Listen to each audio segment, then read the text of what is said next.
Luego Pablo y sus compañeros salieron de Pafos en barco rumbo a Panfilia y desembarcaron en la ciudad portuaria de Perge.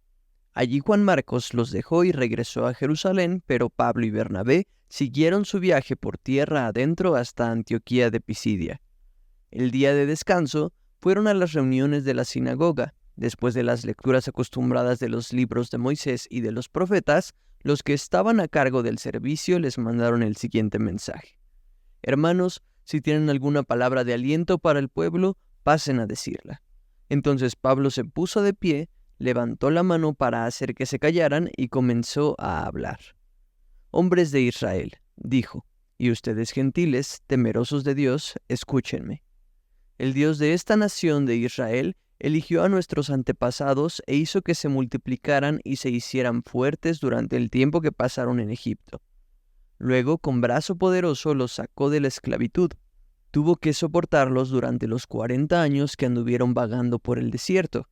Luego destruyó a 7 naciones en Canaán y le dio su tierra a Israel como herencia. Todo esto llevó cerca de 450 años. Después de eso, Dios les dio jueces para que gobernaran hasta los días del profeta Samuel. Luego el pueblo suplicó por un rey y Dios les dio a Saúl, hijo de Cis, un hombre de la tribu de Benjamín que reinó durante 40 años. Pero Dios quitó a Saúl y lo reemplazó con David, un hombre de quien Dios dijo: He encontrado en David, hijo de Isaí, a un hombre conforme a mi propio corazón. Él hará todo lo que yo quiero que haga. Y es precisamente uno de los descendientes del rey David, Jesús, el Salvador de Israel prometido por Dios. Antes de que él viniera, Juan el Bautista predicaba que todo el pueblo de Israel tenía que arrepentirse de sus pecados, convertirse a Dios y bautizarse. Cuando estaba en los últimos días de su ministerio, Juan preguntó: ¿Creen ustedes que yo soy el Mesías? No, no lo soy, pero él pronto viene y yo ni siquiera soy digno de ser su esclavo ni de desatarle las sandalias de sus pies. Hermanos, ustedes, hijos de Abraham, y también ustedes, gentiles temerosos de Dios, este mensaje de salvación ha sido enviado a nosotros.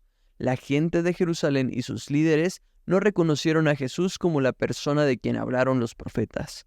En cambio, lo condenaron y al hacerlo cumplieron las palabras de los profetas que se leen todos los días de descanso. No encontraron ninguna razón legal para ejecutarlo, pero de cualquier forma le pidieron a Pilato que lo matara.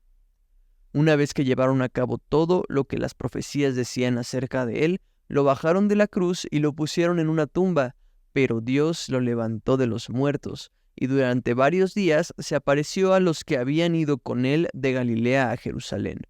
Actualmente ellos son sus testigos al pueblo de Israel, y ahora nosotros estamos aquí para traerles la buena noticia. La promesa fue dirigida a nuestros antepasados, y ahora Dios nos la cumplió a nosotros, los descendientes, al resucitar a Jesús. Esto es lo que el segundo salmo dice sobre Jesús: Tú eres mi hijo, hoy he llegado a ser tu padre. Pues Dios había prometido levantarlo de los muertos, no dejarlo que se pudriera en la tumba. Dijo: Yo te daré las bendiciones sagradas que le prometí a David. Otro salmo lo explica con más detalle: No permitirás que tu santo se pudra en la tumba.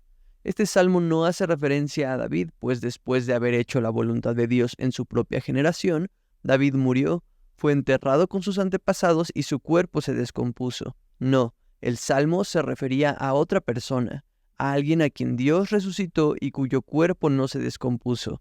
Hermanos, escuchen, estamos aquí para proclamar que por medio de este hombre Jesús, ustedes tienen el perdón de sus pecados. Todo el que cree en él es hecho justo a los ojos de Dios, algo que la ley de Moisés nunca pudo hacer. Tengan cuidado, no dejen que las palabras de los profetas se apliquen a ustedes, pues ellos dijeron: Miren, ustedes burlones, asómbrense y mueran, pues estoy haciendo algo en sus propios días, algo que no creerían aun si alguien les dijera. Cuando Pablo y Bernabé salieron de la sinagoga ese día, la gente les suplicó que volvieran a hablar sobre esas cosas la semana siguiente. Muchos judíos y devotos convertidos al judaísmo siguieron a Pablo y a Bernabé, y ambos hombres los exhortaban a que continuaran confiando en la gracia de Dios. A la semana siguiente casi toda la ciudad fue a oírlos predicar la palabra del Señor. Cuando algunos judíos vieron las multitudes, tuvieron envidia. así que calumniaban a Pablo y debatían contra todo lo que él decía. Entonces Pablo y Bernabé hablaron con valentía y declararon: era necesario que primero les predicáramos la palabra de Dios a ustedes, los judíos, pero ya que ustedes la han rechazado y se consideran indignos de la vida eterna, se la ofreceremos a los gentiles. Pues el Señor nos dio este mandato cuando dijo: yo te he hecho luz para los gentiles a fin de llevar salvación a los rincones más lejanos de la tierra. Cuando los gentiles oyeron esto, se alegraron y le dieron las gracias al Señor por su mensaje, y todos los que fueron elegidos para la vida eterna se convirtieron en creyentes. Así que el mensaje del Señor se extendió por toda esa región. Luego los judíos provocaron a las mujeres religiosas influyentes y a los líderes de la ciudad, e incitaron a una turba contra Pablo y Bernabé y los echaron de la ciudad. Así que ellos se sacudieron el polvo de sus pies en señal de rechazo y se dirigieron a la ciudad de Iconio, y los creyentes se llenaron de alegría y del Espíritu Santo.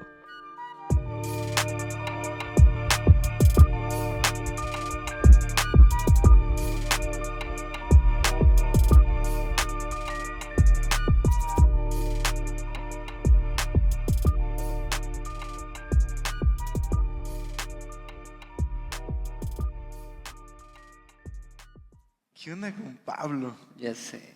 Está increíble. Querido Eliseo, ¿cómo estás? Bienvenido. Gracias, bien, gracias a Dios. ¿Cómo va la tarde?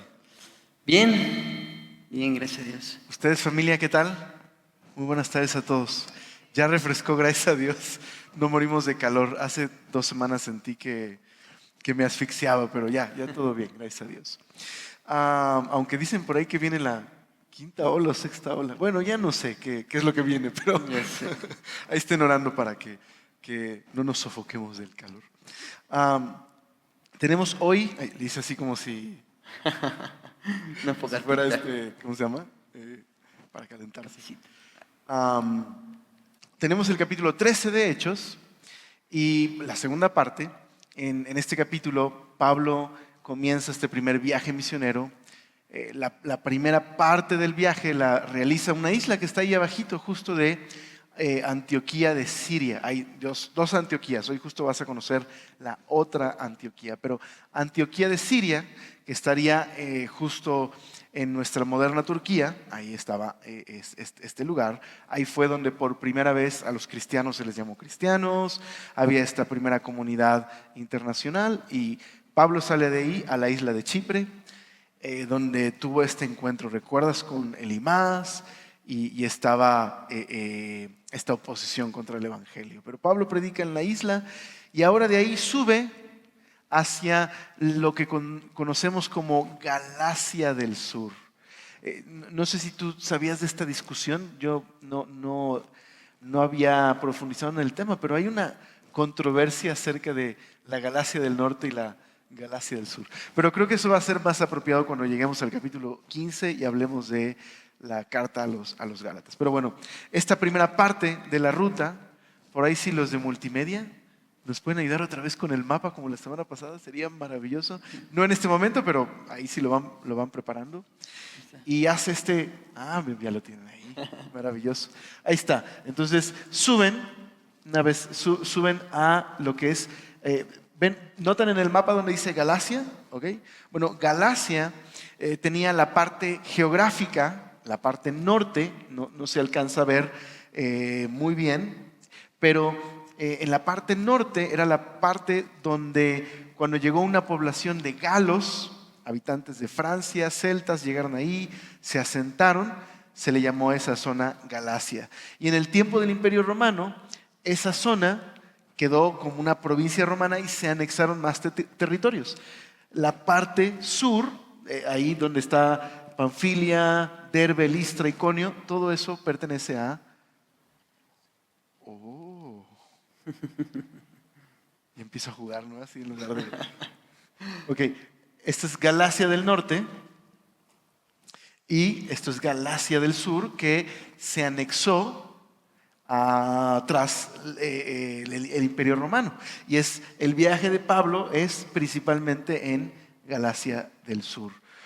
Bueno, lo más importante de esto es que esto sucedió en una Galacia muy, muy lejana.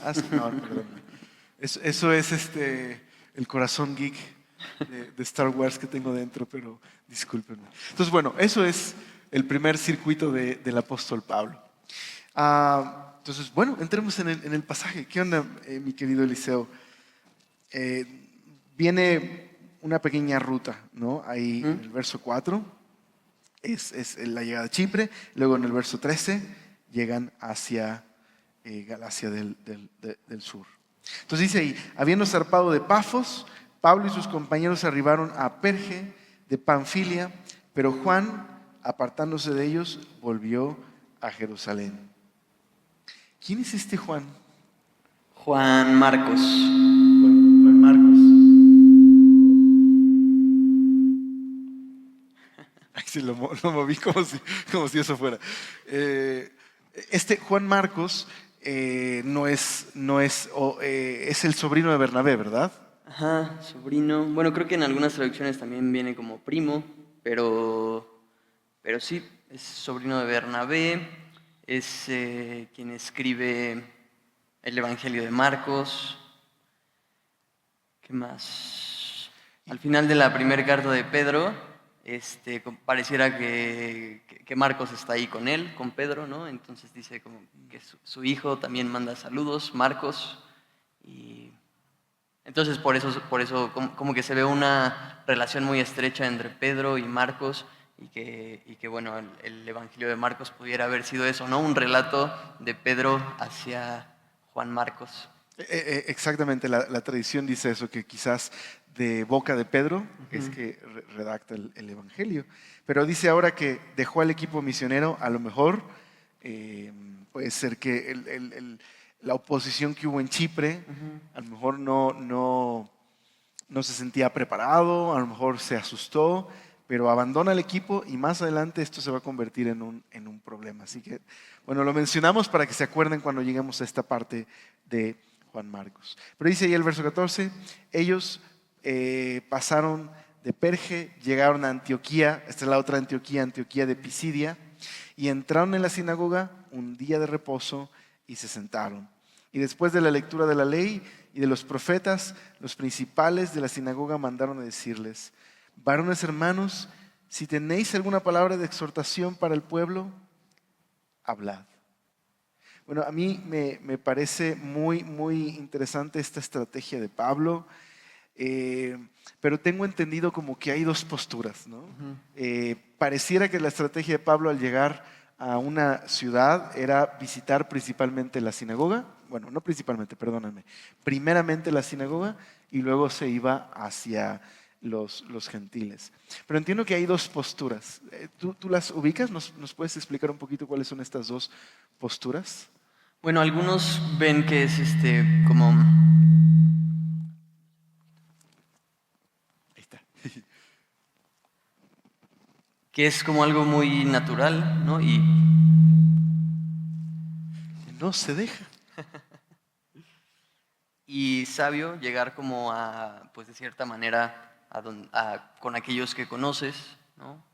Que pudiera haber como algo en común con ellos, porque sí, bueno, era broma, pero sí realmente sí están lejos, ¿no? O sea, sí están lejos de Jerusalén, sí es una galaxia muy lejana, y pues algunos creen que es sabio eso, ¿no? Haber llegado ahí, como que de cierta manera, pues sí, con aquellos con los que pudiera justamente hablar acerca de las promesas de Dios al pueblo de Israel.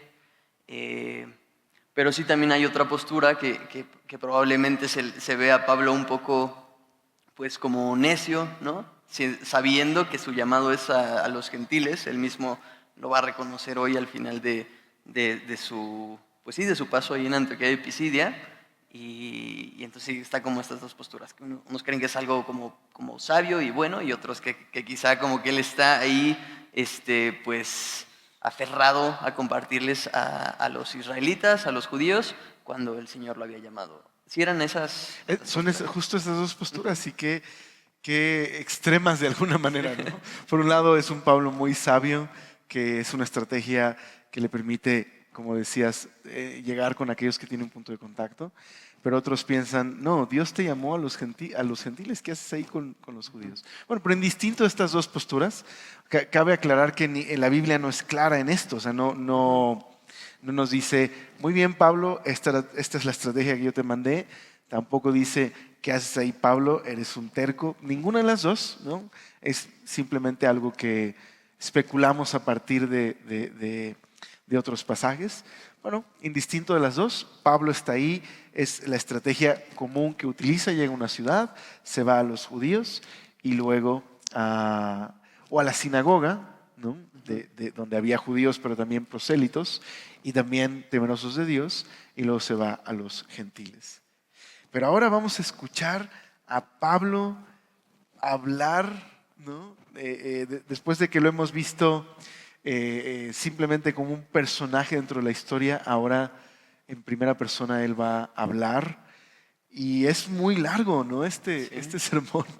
Muy similar a lo que hace Pedro.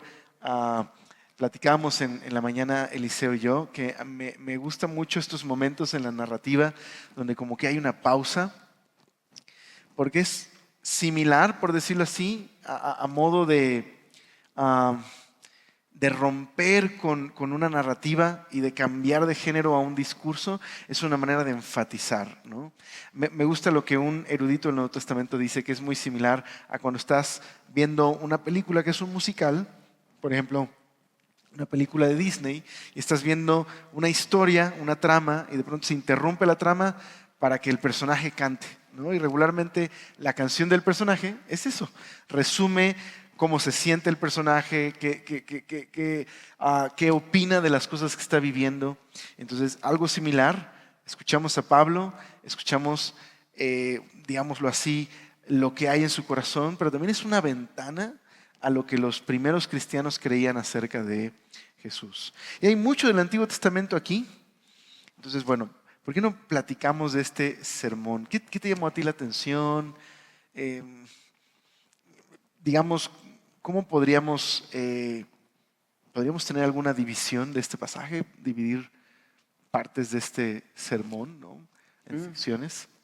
Sí, pues como decías, un poco parecido a lo que hace Pedro en Pentecostés, pero también en Hechos 5, también algo que hace Esteban, ¿verdad? Esteban primero empieza pues un poco trazando muy breve, más bien a manera muy clara y concisa, cómo la historia de la redención es o sea, trasciende a él mismo, a la iglesia primitiva. O sea, es la historia, es el propósito de Dios desde antes de la fundación del mundo. Entonces empieza como narrando cómo la intervención de Dios en el pueblo de Israel y por el pueblo de Israel, ¿no? Y ahora sí que todos los verbos ahí recaen en lo que Dios hace, ¿no? Y Dios hizo, y Dios levantó, y Dios lo soportó, y Dios... es la historia de Israel, pero realmente no es Israel el personaje principal, sino que es Dios. Okay. Entonces, Qué importante eso. pudiera ser esa como una primer parte.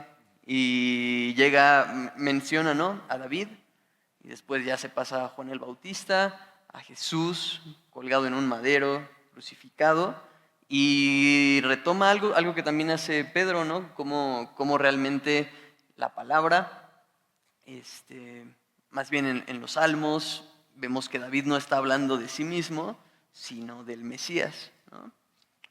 Y bueno, y termina pues demandando una respuesta, porque eso es lo que las buenas nuevas hacen, ¿no? No solamente es como de wow, qué increíble, sino que si esto es cierto, que Dios ha querido intervenir en la historia de la humanidad y en mi propia historia, y Dios ha encarnado y ha cumplido sus promesas y ha sido crucificado, colgado en un madero en mi lugar, pues eso demanda una respuesta de nuestra parte, ¿no? Rendir mi vida a su señorío, convertirme a él.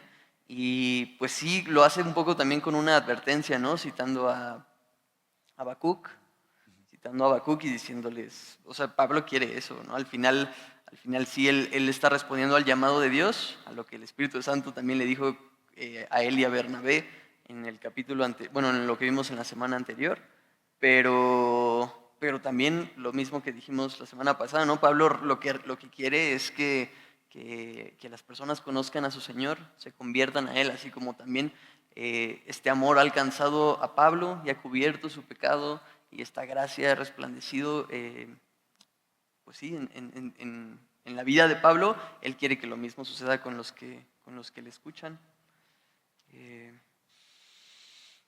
Me encantó que usaste una expresión que a veces oímos, ¿no? En predicaciones, pero sería bueno como considerarlo un momento, y es la historia de la redención, ¿no?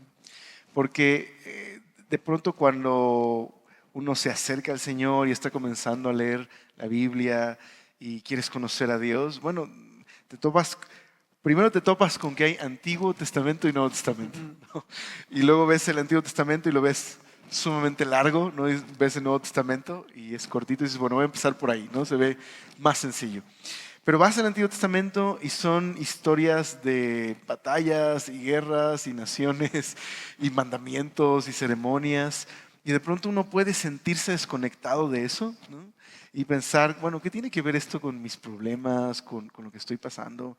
Pero en realidad, toda la Biblia es una sola historia, ¿verdad? Está narrando una gran historia de amor, de rescate, de redención. Y lo que hace Pablo y Pedro en sus sermones es mostrar cómo esta es la historia de un Dios, que es el principal personaje de esta historia, que ha estado llevando a cabo un plan de rescate, un plan de redención, y que a través de la historia de Israel, Él ha estado actuando para llevar a cabo su plan, y que ha llegado al punto más importante del plan, que es la muerte de Jesús, la crucifixión y la resurrección. Entonces, creo que podemos simplemente hablar del ejemplo de Pablo. O sea, Pablo nos está enseñando aquí a leer nuestras Biblias de una manera muy diferente, ¿no? No leerlo desconectado cada libro, no leer solo versículos, sino, ok, aquí hay una historia que se me está narrando y que así como los gentiles se alegraron de saber que son parte de esta historia, bueno, esta historia, aunque habla de Israel, no solo es sobre Israel, sino sobre nosotros. ¿Qué piensas de esto, mi querido Chase? Sí, está bien bello. Yo recuerdo cuando, pues yo creo que fue en una clase ahí del instituto, o sea que seguramente lo había escuchado antes, pero sí como que fue más claro esta parte del panorama bíblico y de la historia de la redención, justo como que te das cuenta de eso, ¿no? Que esto no es decir, es Dios revelándose a través de su palabra y Dios dándose a conocer a través de su palabra. Pero, pero sí, yo un poco antes de eso, o sea, como que sí, mi acercamiento a los libros del Antiguo Testamento, pues eran más, pues eso, ¿no? Conocer acerca del carácter de Dios, mostrado muy claramente en la historia de Israel. Y estaba implícito, ¿no? Que ese Dios es el mismo, es mi Dios también, ¿no? Y que Él no cambia y que ese carácter mostrado y ese poder mostrado en el Antiguo Testamento, pues siguen siendo sus atributos y su carácter de mi Señor. Pero sí fue así como de, ok, ¿no? O sea, como que se volvió más real, ¿no? De que todo en sí, sí, habla acerca de mi Dios, me permite conocerle a Él, pero sí, como dices, ¿no? Es también como personal, la historia de la redención de toda la humanidad, pero también de mí, ¿no? Como que se volvió muy personal. eh, eso está bien padre en eso que vemos aquí de Pablo, de Pedro.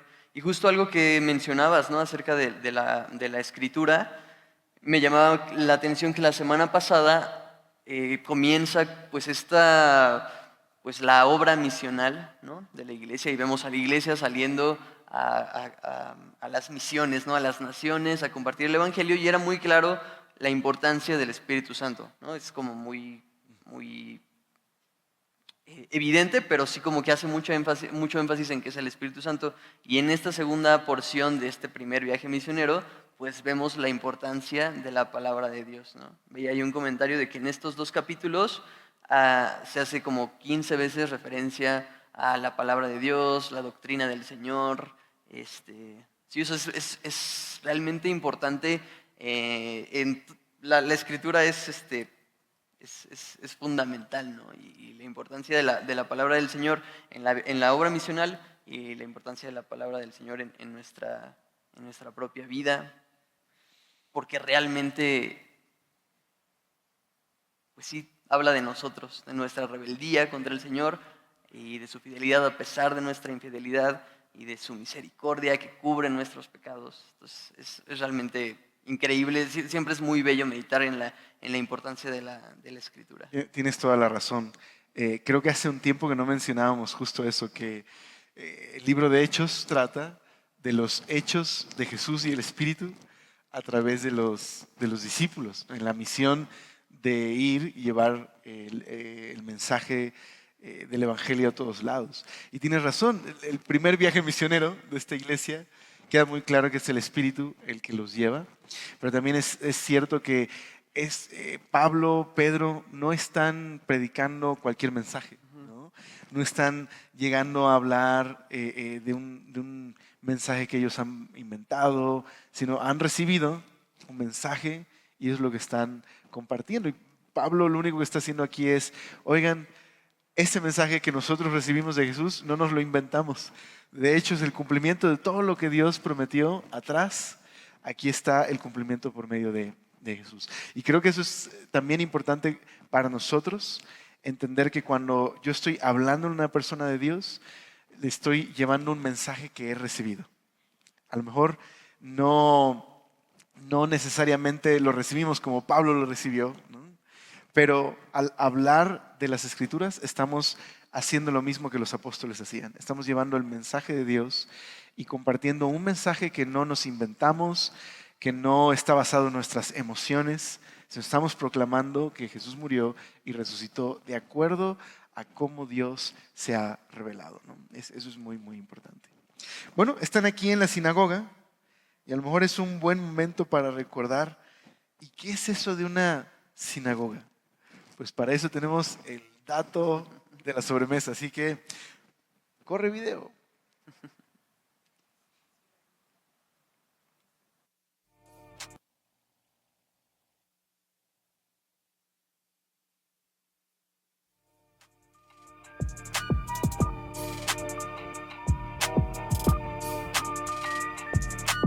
Una sinagoga era un edificio diseñado para reuniones locales donde los judíos oraban y leían de las Escrituras. Aunque algunas tradiciones judías afirman que las sinagogas existían desde la época de Moisés, la historia señala que la práctica de reunirse en sinagogas surgió durante el periodo del cautiverio babilónico de Israel. Durante este tiempo, el templo judío no estaba disponible para el culto, lo que requería un lugar de reunión alternativo para los judíos dispersos que deseaban reunirse para la oración y el culto comunitario. Para la época de Jesús y el periodo del Nuevo Testamento, las sinagogas se habían convertido en un elemento local común. El Nuevo Testamento menciona sinagogas más de 60 veces, en gran parte en relación con el ministerio de Jesús y los apóstoles. Pablo utilizaría la sinagoga como punto de partida para las actividades misioneras.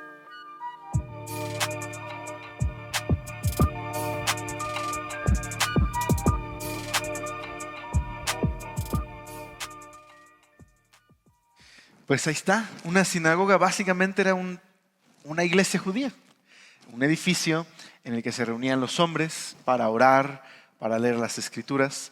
Y había sinagogas muy importantes, por ahí decía el video que en la Biblia se mencionan alrededor de 60 sinagogas. Estaba la de Capernaum, esa es muy famosa porque Jesús ahí fue cuando abrió el rollo de Isaías en Lucas 4 y dijo, esto se ha cumplido en este momento después de leer. Y las sinagogas que estaban fuera de Palestina, pues estaban llenas de judíos que estaban más anhelantes de maestros que pudieran enseñarles. Y regularmente cuando venían visitas, ¿no? Lo que hacían, cuando había dos judíos que venían de visita, era, oigan hermanos, ¿qué onda? Compártanos su devocional. Bueno, no le dijeron así, pero se entiende lo que quiero decir con eso, ¿no? Así que le dan la palabra a Pablo, ¿no? y a Bernabé, y bueno, Pablo agarra la oportunidad y comienza este sermón. Entonces decíamos que está lleno de esta historia de la redención, lleno del Antiguo Testamento, y decías que cita a algunas personas importantes, aunque no son el personaje principal, sino Dios, pero tenemos a Abraham, a David, a Juan el Bautista y llegamos a Jesús. Entonces, ¿qué opinas de esto? En la primera parte del sermón, lo que hace Pablo es hablar de dos promesas muy importantes que están cumpliéndose con Jesús. Dos promesas que son muy importantes porque describen este gran plan de salvación. Si tú ves alguna más, me dices. El primero de ellos es Abraham, ¿no? Dios habla de esta promesa que tiene que ver con Abraham y su elección, la llegada de un pueblo especial a Egipto. Y esta promesa tenía que ver con que Dios le dijo a Abraham que a través de su familia Dios iba un día a bendecir al mundo. Pero la segunda promesa, que es donde se pasa mucho tiempo aquí, es la promesa a David. Entonces la promesa de Abraham tiene que ver con Dios a través de una familia bendiciendo al mundo. La promesa de David es la promesa que le hizo cuando David ya había como establecido bien. Bueno, yo estoy nada más hable y hable. Platícanos tú de la promesa de David. Por favor, no. ¿Qué piensas? ¿Cómo explicarías esta promesa que Dios le hace a David? Chaca, chaca. En lugar de ayudar. Exacto. Bueno, es que recordaba que desde Génesis, antes de David, está Jacob. Sí, ¿verdad? Jacob está con sus hijos, ya va a morir Jacob, y entonces pues ora por ellos, los bendice, ¿no? Y primero, bueno, empieza con Rubén, ¿no? El principal en varias cosas, y dice, tú no serás el principal, ¿no? Algo como que rompe ahí como con lo que esperarías, porque normalmente al primogénito era el que se le daba como ese honor, ¿no? Que era Rubén, ¿verdad? Que sí, Rubén. Hablas de los hijos De Jacob. de Jacob, ¿no, Rubén? Sí. Luego, bueno, vienen dos hermanos. Se me olvidó ahorita. Creo que son Leví y Simeón. Creo que Leví, son los Simeón.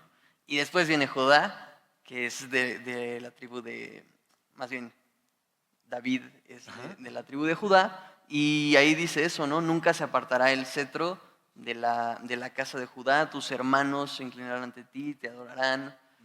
Bueno, incluso ahí menciona, en la Reina Valera viene Silo, ¿no?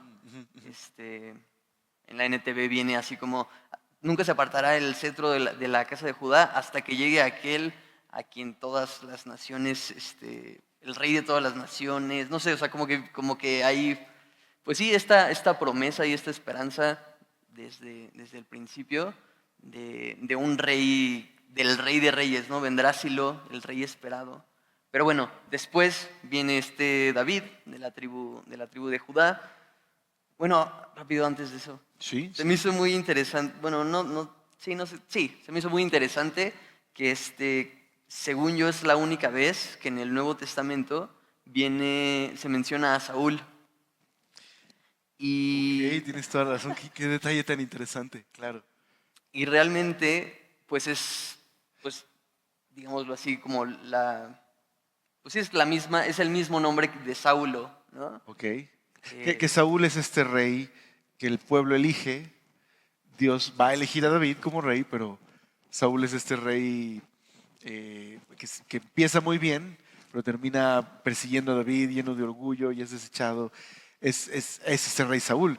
Y que es de la tribu de Benjamín, igual que Pablo, que aparte se llama Saúl, ¿no? Saulo, ajá. Exacto. Entonces, no sé, como que, digo, igual está un poquito forzado, pero, o sea, como que lo veía ahí, él teniendo muy claro que él es parte de esa historia de la redención. Digo, no está diciendo que él es el rey Saúl ni nada, ¿no? Pero solo se me hizo interesante que es la única vez que se menciona a Saúl en el Nuevo Testamento y como que la menciona Saulo de la tribu de Benjamín, pero mucho tiempo después. Está muy padre. No lo había notado, está increíble. Se me hizo, Está muy padre. chistoso. Pero sí, después viene, más bien, ese rey es el que el pueblo había pedido, ¿no? Y Samuel en esta oración, ¿no? El Señor le dice, no te están rechazando a ti, me están rechazando a mí. En Deuteronomio vemos cómo realmente había leyes para cuando tuvieran un rey, es decir, eso estaba en el plan de Dios. Lo vemos igual cuando Jacob le dice eso a Judá, o sea, estaba en el plan de Dios, en la historia de la redención, estaba la monarquía, ¿no? Ahí en Israel, pero en ese momento realmente el pueblo está rechazando a Dios al pedir un rey, ¿no? Que es cuando viene Saúl, pero después menciona, o más bien Samuel va ahí a los hijos de Isaí, ¿no? Y es cuando el Señor le dice que él ve el corazón, ¿no? Y que ve en David a alguien así, conforme al corazón de Dios. Él es pues esa imagen que apunta todavía más claramente al Mesías, ¿no? Aquí también Pablo dice eso acerca de David. He hallado a David, hijo de Isaí, varón conforme a mi corazón, quien hará todo lo que yo quiero. Y pues realmente nosotros conociendo la historia de David, Pablo también definitivamente, y definitivamente también el Señor, conociéndolo, pues sabemos que no es así como alguien intachable, ¿no? Perfecto. Sin embargo, era el ungido del Señor, el escogido del Señor, y apuntaba a aquel verdadero Rey de reyes y Señor de señores que realmente vendría sin ningún... estaría sin pecado, sin mancha alguna, sin nada que reprocharle.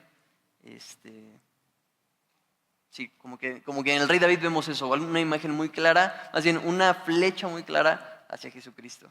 Y aquí es lo que hace Pablo, lo que hizo Pedro en su momento, o sea, señalar como el mismo David sabía que él no era el Mesías, así como después Juan el Bautista dice, sino que se refería al Rey de Reyes y Señor de Señores, al Rey que es Rey desde siempre y para siempre.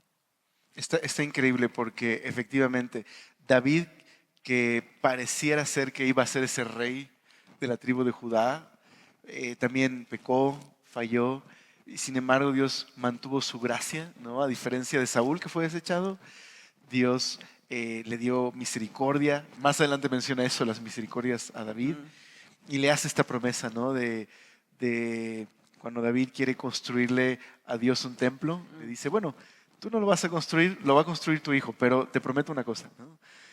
Yo te voy a construir una casa a ti que es una descendencia, y un día un hijo tuyo va a ser justo esta promesa de Jacob que mencionas, de Judá, un rey que va a reinar sobre todas las naciones. Entonces, qué increíble. Lo que hace Pablo es tomar esas dos promesas, ¿no? Tomar a Abraham y decir, ok, Dios le dijo a Abraham, de tu familia, yo voy a bendecirla y a través de tu familia voy a restaurar mi bendición a todo el mundo. Y luego viene David, que se convierte en, como dices, una flecha, un puntero del Mesías, y que también le da esta promesa. Yo un día de tu descendencia voy a establecer un rey que reine sobre todas las naciones, un reino de paz y justicia. Pablo está diciendo, ok, estas dos promesas se cumplen con Jesús. Entonces ahora va a usar textos del Antiguo Testamento para apuntar hacia Jesús, ¿no? Entonces ahí es donde viene Juan el Bautista y la mención de Jesús, ¿no? Dice el verso 24, antes de su venida, perdóname, el verso 23, de la descendencia de este y conforme a la promesa, Dios levantó a Jesús por Salvador de Israel. Es una manera de decir, querido lector, Jesús es el cumplimiento de la promesa que Dios le hizo a Abraham y de la promesa que Dios le hizo a David. Dice más, cuando Juan terminaba su carrera, ahí va, otra vez, antes de su venida, es decir, la venida de Jesús, su nacimiento, su presentación pública, predicó Juan el Bautista de arrepentimiento a todo el pueblo de Israel. Mas cuando Juan terminaba su carrera dijo, ¿quién pensáis que soy? No soy yo él, o sea, el Mesías. Mas he aquí viene tras de mí uno de quien no soy digno de desatar el calzado de los pies. Varones hermanos, hijos del linaje de Abraham, y los que entre vosotros teméis a Dios, a vosotros es enviada la palabra de esta salvación. Entonces, el resto del pasaje es esta parte climática del sermón, donde Pablo le dice a los creyentes, y a los judíos ahí en la sinagoga, a los creyentes me refiero a temerosos de Dios, que no eran judíos, pero creían en el Dios de Israel. Les dice, muy bien, pues vino el Mesías, el que cumple las promesas de Abraham y el que cumple la promesa de David, y vino hasta Juan el Bautista, un profeta anunciando que vendría, y cuando entró en escena, ustedes lo crucificaron.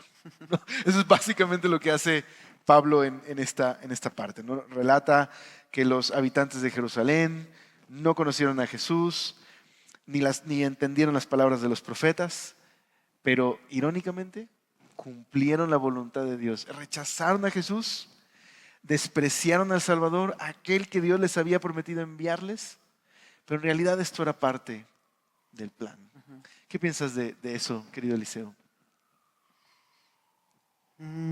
Está increíble, ¿no? O sea, como realmente ver eso, que de cierta manera, para los que están escuchando esto, ¿no? Alguien crucificado pues, o sea, a los ojos de Roma es un delincuente, es un traidor, a los ojos de los israelitas es un maldito, ¿no? Incluso aquí se menciona la palabra madero, ¿no? Y lo que decía en Deuteronomio era eso, que aquel que fuera, sería maldito todo aquel que estuviera en un madero. Entonces, pero realmente lo que está diciendo Pablo él es lo que decías, ¿no? Él es el cumplimiento de la promesa, él es la clara, pues sí, es donde más resplandece la fidelidad del Señor y el poder de Dios, ¿no? Esta fidelidad a sus promesas y todo lo que vino narrando en la historia de Israel que muestra eso, que Dios es fiel y que Dios es poderoso para cumplir lo que ha prometido. Se ve ahí en Jesucristo, en que para algunos es un traidor, sí, un delincuente, y para otros es un maldito, pero realmente Él es el Salvador del mundo, ¿no? Decía aquí. Estas son palabras de salvación. Qué increíble que Dios puede utilizar todo esto para traer salvación. ¿Quién lo hubiera imaginado? Que Jesús, rechazado por su pueblo, tratado como un criminal, en realidad estaba manifestando lo que dices. Dos cosas, me parece increíble recordarlas. La fidelidad de Dios y el poder de Dios para salvar. Es justo lo que está enfatizando Pablo aquí. Entonces dice ahí también que Dios no lo dejó ahí, ¿no? O sea, al final eso era el plan de Dios. Los judíos lo rechazaron, pero era parte del plan. Dios estaba en control y Dios estaba permitiendo ese rechazo de su pueblo porque de esa manera no solo el pueblo estaba siendo culpable de rechazar al Mesías, sino que también los gentiles en su pecado y rebelión necesitados de la gracia igual que los judíos. Y por lo tanto Jesús se estaba convirtiendo en el Salvador de ambos. Entonces dice el verso número 29. Y habiendo cumplido todas las cosas que de él estaban escritas, quitándolo del madero, lo pusieron en el sepulcro. Mas Dios lo levantó de los muertos y él se apareció durante muchos días a los que habían subido juntamente con él a Galilea, a Jerusalén, de los cuales ahora son sus testigos ante el pueblo. Y nosotros también os anunciamos el evangelio de aquella promesa hecha a nuestros padres, la cual Dios ha cumplido a los hijos de ellos, a nosotros, resucitando a Jesús, como está escrito también en el Salmo 2. Mi hijo eres tú, yo te he engendrado hoy. Y en cuanto a que le levantó de los muertos para nunca más volver a corrupción, lo dijo así: os daré las misericordias fieles a David. Por eso dice también en otro salmo: no permitirás que tu santo vea corrupción. Entonces, muy similar a Pedro, lo que hace Pablo es recordar que Dios le había prometido a David que nunca vería corrupción. Pero Pablo es sincero y dice, bueno, David en realidad está en la tumba, se lo comieron los gusanos, ¿no? Su cuerpo. Así que no habla de sino habla de Jesús que resucitó. Y me pareció muy interesante que esté citando el Salmo 2. El Salmo 2 es un salmo mesiánico, muchas veces malinterpretado, que dice el Salmo 2 acerca del Mesías: tú eres mi hijo, yo te he engendrado hoy, pídeme y te daré por herencia de las naciones. No sé si te pasa, pero muchas veces hacemos referencia a Jesús como el Hijo de Dios y pensamos en su nacimiento en Belén. Pero en la mente de los... Bueno, y tiene que ver, evidentemente, no estoy diciendo que no, evidentemente Jesús, la encarnación, ¿no? Es una doctrina importante, el nacimiento virginal. Pero en el Nuevo Testamento muchas referencias a el Hijo de Dios es una referencia más bien a su posición mesiánica como el Rey. Es la resurrección lo que demuestra que Él es este Hijo. Es decir, este Hijo que Dios le dijo a David que sería un Rey universal para todas las naciones. Entonces me parece increíble eso, que decirle Hijo de Dios no solo es una referencia a Belén, sino es más bien una referencia a resucitó y ha quedado demostrado eso, ¿no? ¿Qué piensas de eso? Justo, ¿no? Que realmente aquí cuando Pablo menciona estos pasajes, está haciendo referencia a la resurrección. Sí. Está increíble. Entonces, bueno, no sé si sabían eso, pero cuando decimos que Jesús es el Hijo de Dios, estamos enfatizando no solo su posición en la Trinidad, que Él es el Hijo, pero también estamos haciendo énfasis en que Él es el Rey que gobierna toda la creación y que gobernará a todas las naciones. Y que la resurrección es una demostración de que Él es el Hijo real, ¿no? El Hijo de la realeza, ¿no? Está muy, muy, muy padre. Pues termina el sermón con unas advertencias que ahí Pablo utiliza a Habacuc para confrontar a los creyentes en la sinagoga y animarles a arrepentirse. ¿Qué te impactó de esa parte? ¿Hay algo que te llamó la atención? ¿Algo que te impactó de esta advertencia? Sí, que realmente, bueno, cuando llegué a este punto fue que pues sí, lo volví a leer todo y se me hizo como más evidente que de cierta manera, pues como que Pablo le está predicando a Saulo, por así decirlo, ¿no? O sea, eh, les habla así es decir, como que Pedro en su discurso, ¿no? Dice, ustedes lo crucificaron, ustedes, o sea, como que es Ustedes así. lo colgaron. Pero pues Saulo sabe que él, más bien Pablo sabe que él también había perseguido a la iglesia, que probablemente también estuvo ahí en aquel, pues sí, en el concilio que incluso contrataron falsos testigos contra Jesús, lo mismo que hizo también contra Esteban. Y entonces como que en este momento, o sea, si hay alguien que pudiéramos, es decir, se me hizo muy claro que alguien así, ¿no? Menospreciador, que en ese momento no está creyendo lo que Dios ya está haciendo, era el mismo Saulo persiguiéndoles, ¿no? Entonces, eso me llamó mucho la atención de este momento, ¿no? Les está así como que agitándolos, como despierten, o sea, yo estaba ahí y necesitan responder a esta revelación y a esta verdad y a las buenas noticias, a estas palabras de salvación, necesitan responder, arrepentirse y creer en el Evangelio. Aquí está perdón de pecados, pero necesitan responder. Es decir, como que es muy claro que Pablo ya lo hizo, ¿no? Entonces eso me llamó mucho la atención en este momento.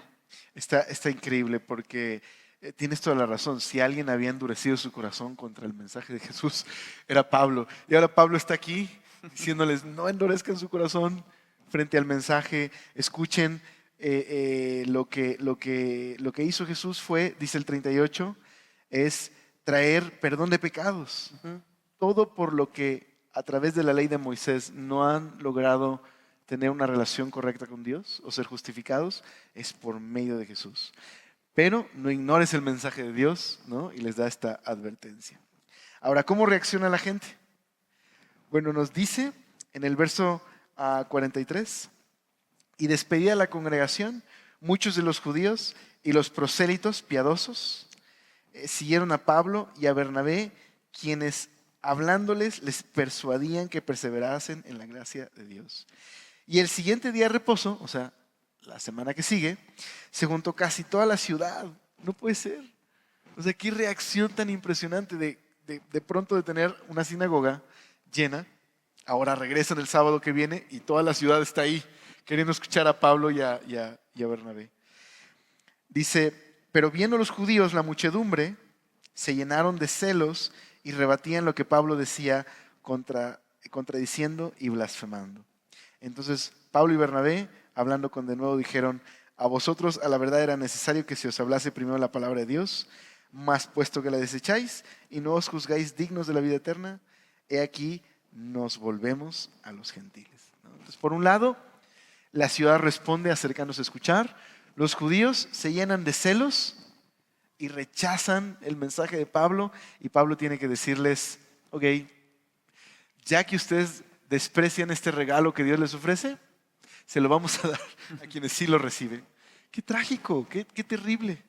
Y entonces es ahí donde los gentiles, dice el 48, oyendo esto, se regocijaban y glorificaban la palabra del Señor y creyeron todos los que estaban ordenados para vida eterna. Pero bueno, las cosas no pueden terminar siempre tan bien, ¿verdad? Así que literalmente persiguen a Pablo, lo expulsan y lo único que hace Pablo es sacudirse el polvo de los pies. Y al final dice que estaban llenos de gozo y del Espíritu. Entonces, ¿qué onda con estas reacciones? Creo que el día de hoy podemos reaccionar de estas maneras, ¿no? Podemos endurecer nuestro corazón o podemos recibir el mensaje y llenarnos de gozo. Ahora hay una frase ahí muy extraña. No se consideraron, ya que no se consideran dignos de la vida eterna. ¿Qué piensas que significa eso? Está extraño, pero ¿qué piensas que significa? Sí. Como que, no sé, se me vinieron como varios momentos, bueno, varios versículos, ¿no? Uno, el que él mismo cita, ¿no? De Juan el Bautista. Ay, de hecho, eso se me hizo interesante. O sea, como que me hizo preguntarme si Pablo había escuchado eso de Juan el Bautista. Okay. Realmente eso ya está o sea, eso está en el Evangelio, ¿no? Okay. ¿Cómo supo de Juan? Ajá. Se me hizo interesante, ¿no? Pero bueno, él dice eso, ¿no? Yo no soy digno de quitarle ni aún la correa del calzado. Pablo a los Corintios también les dice, no soy digno de ser llamado apóstol. Sin embargo, en este momento o sea, nos habla de que es un rechazo deliberado, ¿no? Es lo que decías, un endurecimiento del corazón. En el caso de Juan el Bautista, en el caso de Pablo, cuando mencionan eso, no soy digno de quitarle la correa del calzado, no soy digno de ser llamado apóstol, es más bien una muestra de humildad, pero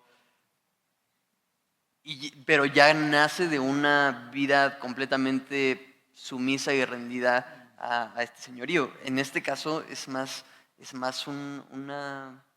pues deja claro que es algo que deliberadamente han rechazado el mensaje de las palabras de salvación y el mensaje de la gracia.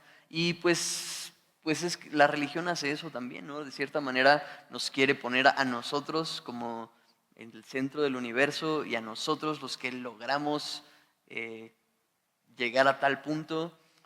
Pero la historia de la redención no es así, es más bien el personaje principal, Dios levantando, Dios soportando, Dios, como lo había predicado Pablo, ¿no? Dios haciendo todo, Dios viniendo a nuestro encuentro, Dios viniendo a buscar a los perdidos, a salvar a los perdidos, a sanar a los enfermos, y nuestro corazón endurecido básicamente lo que hace es endurecerse más y decir, no, pues sí, como que si yo no soy el que se va a llevar la gloria al final, no lo quiero. No lo quiero. Exacto. Eso es lo que hace diferente a la religión del mensaje de Jesús, ¿no? Que la religión se trata de lo que yo puedo lograr con mis esfuerzos. Y la gracia trata de un regalo que recibes reconociendo que no lo mereces, ¿no? Y eso es lo que hace tan difícil de recibir muchas veces al mensaje del Evangelio. Nuestro orgullo, nuestro deseo, como decías, de gloria, nuestro deseo de no abrir las manos y reconocer soy un necesitado y necesito tu gracia, ¿no? Siempre hay esta lucha en nuestro corazón de simplemente reconocer que estamos necesitados de Dios. La religión es más bien lo que yo puedo lograr y lo que yo puedo obtener y mis méritos, ¿no? Entonces, qué triste, qué trágico que Dios está cumpliendo la promesa que les hizo al traer a Jesús y ellos lo rechazan. Pero qué buena noticia que este grupo de gentiles están felices, reciben el regalo, ¿no? No ponen ningún estorbo y esa es la otra respuesta, abren su corazón al Evangelio. Oye, pues antes de pasar al tiempo de preguntas y respuestas, ¿qué piensas de resumir este pasaje de estas dos maneras? Por un lado, tenemos la manera creo que Pablo nos invita a predicar de esta manera, ¿okay? O a hacer misiones de esta manera, ¿no?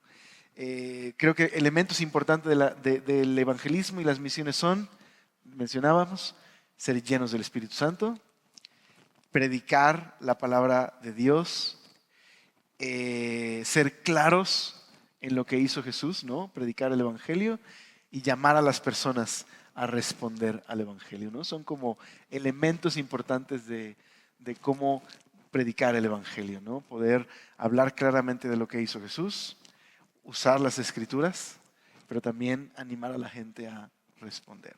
Pero por otro lado, tenemos estos dos ejemplos.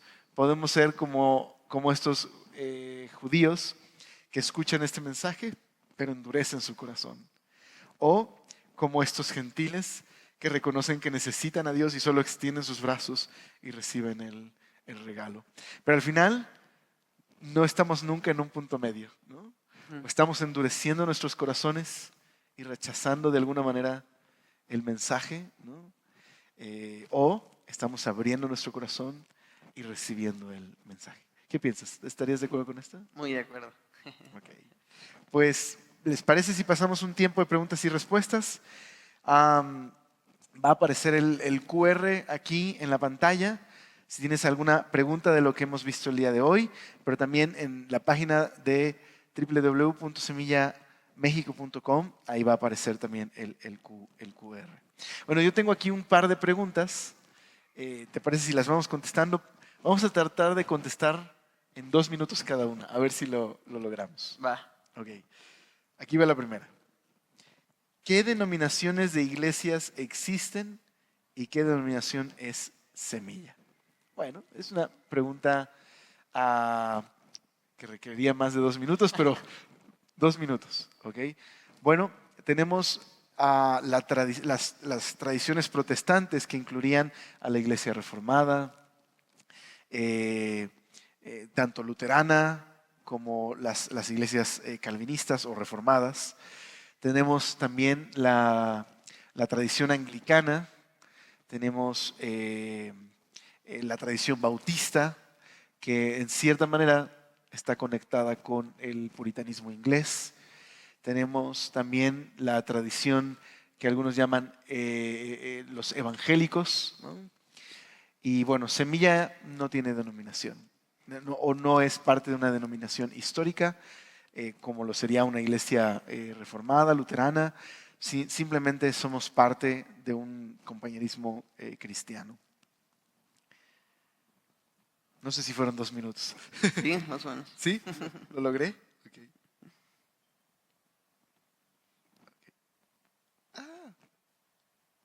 Se me cerró. Ahí está, perdón.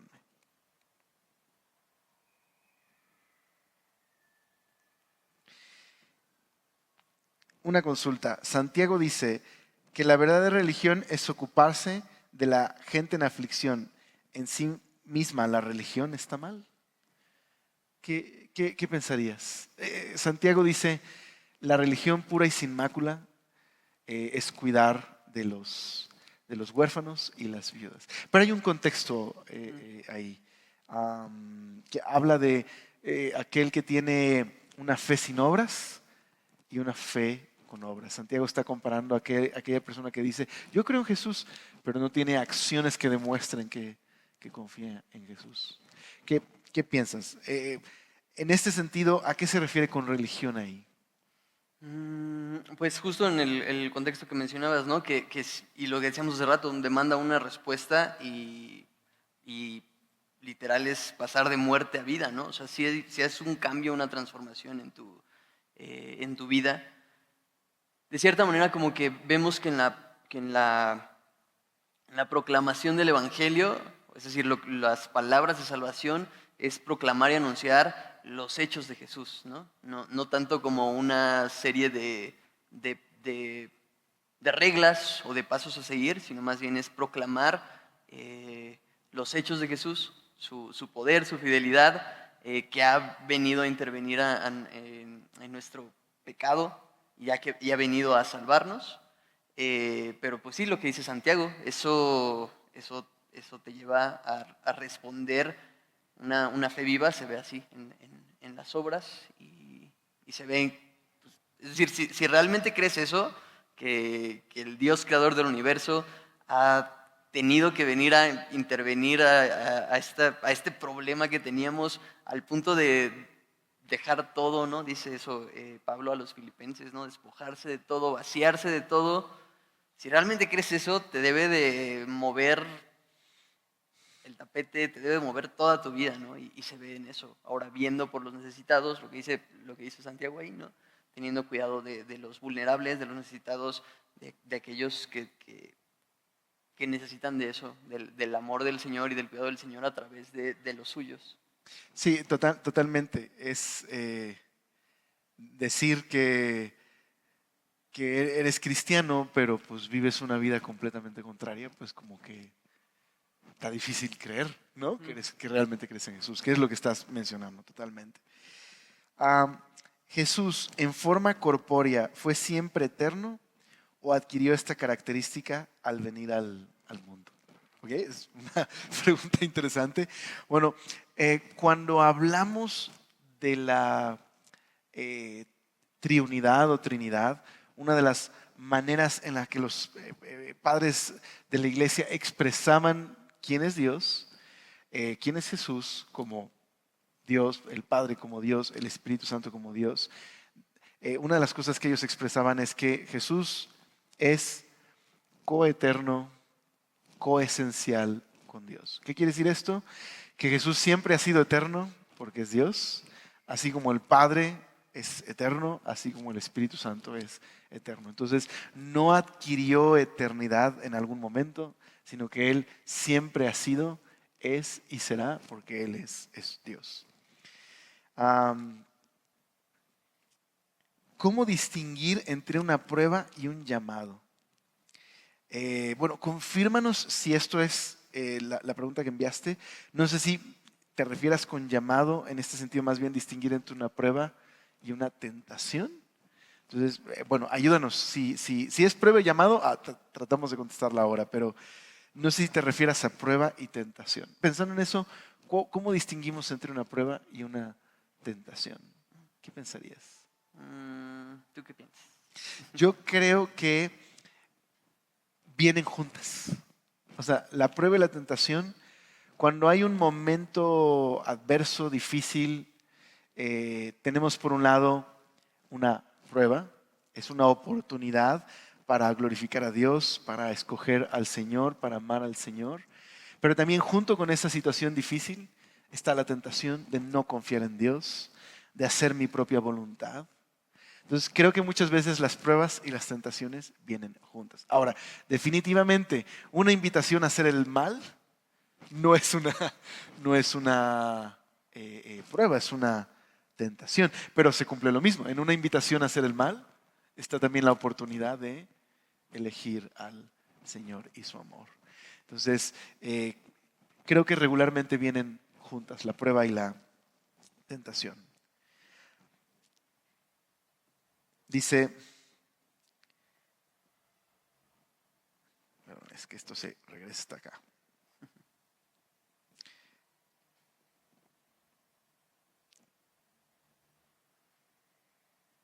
¿Es válido orar por un equipo de fútbol? Alex, ¿de qué equipo sos? Bueno, está bien, yo creo que podemos orar por muchas cosas en la vida. Creo que al contrario, cuando Dios es parte de nuestra vida, oramos por todo, ¿no? Creo que hasta cuando vas de vacaciones estás orando por ir con bien. Creo que es esta relación que tenemos con el Señor, ¿no? ¿Tú qué piensas? ¿Tú orarías por, por tu equipo? Nunca lo he hecho, pero creo que porque realmente no soy tan... Tan fan del... Ajá. Pero no verías mal que alguien No, esté orando, ay Señor, si tú quieres que gane mi equipo, ¿no? Bueno, no, digo, a lo mejor no es la oración que yo elegiría necesariamente hacer, pero no es pecado, ¿no? Tampoco creo que sería infantil hacer eso, o sea, porque pienso en que los niños oran por cosas como los juguetes que van a recibir o las vacaciones. Creo que es parte de la... Yo oraría hasta por un taxi. Señor, llegue el taxi correcto. No vaya a ser que siendo. en Puerto, En el viaje misionero. o sea, como que para nosotros es muy fácil, bueno, incluso aunque te cancelen viajes y así todo el tiempo, pero, o sea, como que es muy fácil eso, encontrar transporte, ¿no? Pero recuerdo cuando fuimos allá a Puerto, que una de las que había ido a la reunión necesitaba irse en taxi, y entonces oraron eso, ¿no? Señor, que llegue un taxi pronto, por favor, y llegó pronto. Y entonces cuando regresaron nos compartían eso, como de, wow, gloria a Dios, o sea, oramos porque pasara un taxi y pasó bien rápido. Y es como, sí es cierto, o sea, realmente, no sé, o sea, está increíble realmente orar por todo y dar gloria a Dios por sus respuestas en ese tipo de peticiones. Sí. Lo malo es que el Señor es tigres, entonces. Así, ¿no? Todo mal, ya creando división así. Totalmente. Es muy bonito orar por considerar al Señor en todos nuestros caminos. Por lo menos puedes dar gracias. O puedes orar para que no se arme un zafarrancho después de los partidos, ¿no? ¿Y de qué equipo sos? Equipo soy. Pues soy felino. Entonces puedo ser pumas, tigres. Soy felino. Muy bien. León.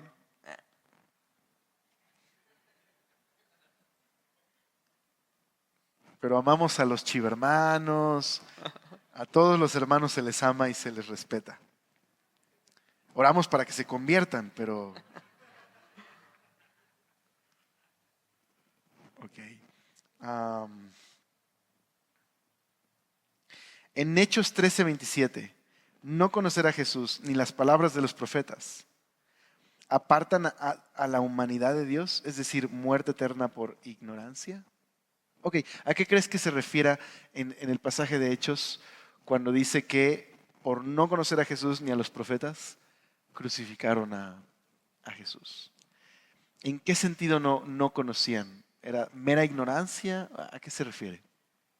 No recuerdo bien las palabras, pero creo que en el Instituto del Pastor Ibert, en la clase de Hechos, nos hablaba de dos palabras que se utilizan para conocer, ginosco y otra. Y no recuerdo cuál es cuál, pero justamente de los que está hablando acá sí conocen acerca de la ley y los profetas, más bien, es decir, sí saben acerca de eso, incluso lo predican, pero no lo conocen Íntimamente, íntimamente. personalmente. Totalmente. Ese es el punto.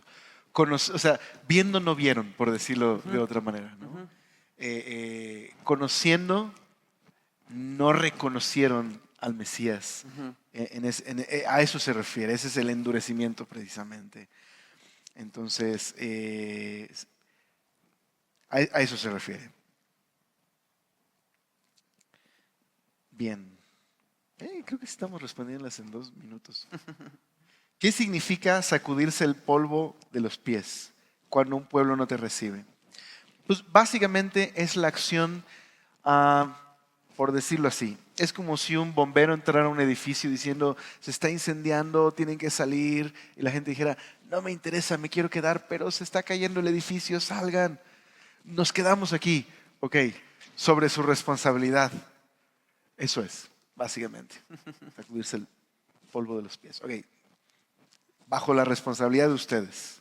Es decir, ustedes están decidiendo rechazar a sabiendas a este mensaje. ¿Hechos fue escrito por alguien que caminó con Jesús o recopiló testimonios?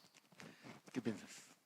Las dos. O sea, no caminó con Jesús en Galilea, ¿no? Lucas no estuvo ahí entre los 12 y entre sus discípulos. Caminó con Jesús en su caminar con Cristo. Y sí, es alguien que recopiló testimonios. Está increíble. ¿Qué piensan de los tatuajes? ¿Es bíblico? Bueno, en realidad son esas áreas el día de hoy que no vas a encontrar un versículo ni que prohíba ni que apruebe los tatuajes, porque los tatuajes el día de hoy no, es decir, existen en una forma muy particular, como estética, como parte de algo que te marcas tu cuerpo porque quieres mostrar algo. Quienes utilizan pasajes del Antiguo Testamento para decir, no, mira, aquí dice que no debes cortar tu cuerpo ni marcarlo. Bueno, están tomando pasajes, sacándolos de un contexto en particular. Cuando se prohíbe en la ley no marcar tu cuerpo, lo que se está prohibiendo es un acto de idolatría, paganismo, en el que a través de marcar el cuerpo se invocaban a los dioses o se sacrificaban a los dioses. Ese es, por ejemplo, cuando los profetas de Baal estaban marcando su cuerpo para que Baal se manifestara. El día de hoy, pues a lo mejor solo si te tatúas a tu equipo favorito estás manifestando o invocando a los dioses del fútbol, pero no lo creo. Entonces no tiene ninguna relación esos pasajes del Antiguo Testamento con... También a veces dicen, bueno, pero la Biblia dice que tu cuerpo es templo del Espíritu Santo. Los pasajes que hablan acerca del cuerpo como un templo del Espíritu no están hablando de salud, ni de higiene, ni de nada por el estilo.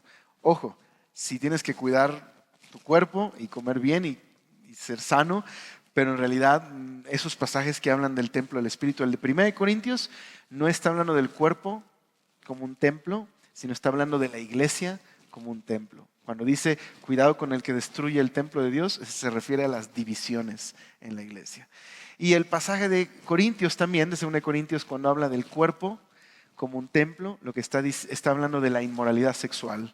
No deberías usar tu cuerpo para la inmoralidad sexual, porque ahora tu cuerpo pertenece a Dios. Entonces no tiene nada que ver con dietas, comida, higiene. Si bien no necesitas un versículo para saber que deberías cuidar tu cuerpo. Entonces, al final, hay que dejarlo a la conciencia. ¿Te gustan los tatuajes? Bueno, si quieres tatuar, yo nada más te animaría, primero, ¿qué edad tienes? Si eres menor de edad, si tus papás no quieren, lo siento, espérate. Segundo, ¿qué te vas a tatuar? ¿No? Si te vas a tatuar algo que no tiene mucho sentido, bueno, solo recuerda que se queda en la piel un buen rato. Simplemente eso. ¿Tú añadirías algo más? Pues eso, o sea, es bíblico que todo lo que hagamos lo hagamos para el Señor, no para los hombres. Es bíblico obedecer a tus padres, honrar a tus padres. Es bíblico proclamar el Evangelio con todos los recursos que tengas a la mano para hacerlo. Total, eso. Muy bien.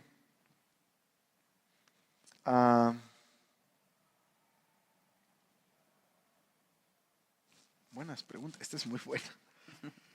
En el libro de Job vemos cómo Satanás ronda por la tierra y la observa. Dios le dice que Job es un gran siervo y en respuesta Satanás afirma que Job solo le sirve porque ha sido abundantemente bendecido. Sugiere que si Dios le quita esas bendiciones, Job lo maldecirá. Dios accede. Ok, toca a Job, quítale su salud o sus posesiones. Entonces, la idea es, ¿Dios fue tentado por Satanás? ¿Cayó en la tentación porque porque Satanás empujó a Satanás a permitir que Satanás tocara a Job? No. No, exacto. Dios no puede ser tentado por el mal.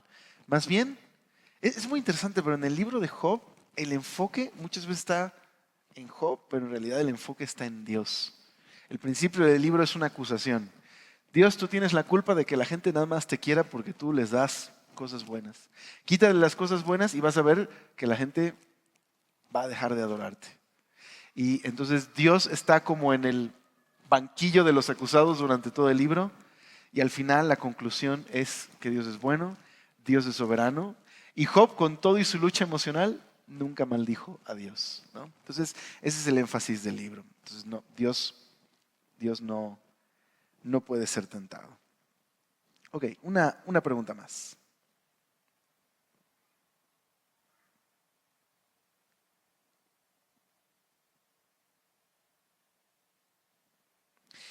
¿Qué significa el verso que dice, el Señor dijo a mi Señor, vosotros sois dioses? Bueno, ese versículo está en Juan, es uno de los pasajes más complicados, pero básicamente sucede esto. Jesús acaba de afirmar delante de los fariseos que Él es Dios. Así que los fariseos se enojan, dicen, eres un blasfemo, tú siendo hombre dices que eres Dios. Y Jesús les responde, ¿por qué se molestan de que yo diga que soy hijo de Dios? Si hasta la Escritura Dios llamó dioses a los hombres. Ahora, es un pasaje interesante porque posiblemente ahí, en ese pasaje, en el contexto, Dios está llamando dioses a jueces injustos. ¿En qué sentido? En el sentido de que los jueces determinan la vida y la muerte de una persona. Es decir, estaban haciendo una función representando de alguna manera a Dios al determinar la vida y la muerte. Entonces, si Dios utilizó este título para designar a jueces injustos, ¿okay? ¿Por qué Jesús, que ha resucitado muertos, alimentado milagrosamente a una multitud, que ha hecho todas estas señales, es un blasfemo por decir que Él es igual a Dios? Ese es el punto de Jesús. Entonces, eso es una argumentación de menor a mayor. Si Dios llamó dioses a estos, siendo injustos, ¿por qué Jesús no tiene más derecho de llamarse hijo de Dios si lo ha demostrado a través de señales? Muy bien, pues. Ahí está. Yeah. Y bueno, y eso como que evidencia, Jesús lo que hace es evidenciar una vez más, ¿no? La dureza del corazón de estas personas y que literal lo único que quieren es, más bien, que deliberadamente están rechazando al Mesías. Exactamente. O sea, hay evidencia y aún así endurecen su corazón. Entonces, eso es importante señalarlo, que la incredulidad no es dudar. La incredulidad es una decisión de no creer a pesar de. Entonces, es un corazón endurecido. Pues terminamos el día de hoy. ¿Por qué no adoramos al Señor juntos? Nos vemos la siguiente semana para Hechos capítulo 14 y ahí terminaremos con el primer viaje misionero de Pablo. Mucho tiempo, pero solo 2 capítulos en la Biblia. Pues terminamos orando, dando gracias a Dios y alabando al Señor. Gracias, Señor, por este tiempo que nos has regalado para adorarte. Nos ponemos en tus manos, Señor. Gracias porque tú un día alumbraste nuestros ojos y nos hiciste comprender esta buena noticia acerca de Jesús. Gracias porque hoy tenemos gozo y tu Espíritu vive en nosotros porque hemos creído en el mensaje acerca de Jesús. Te pedimos por aquellos que han endurecido su corazón para que un día puedan abrir su corazón y puedan confiar en ti. Y ayúdanos, Señor, a ser valientes y a hablar de Jesús, del perdón de pecados y también animar a la gente a responder a este mensaje.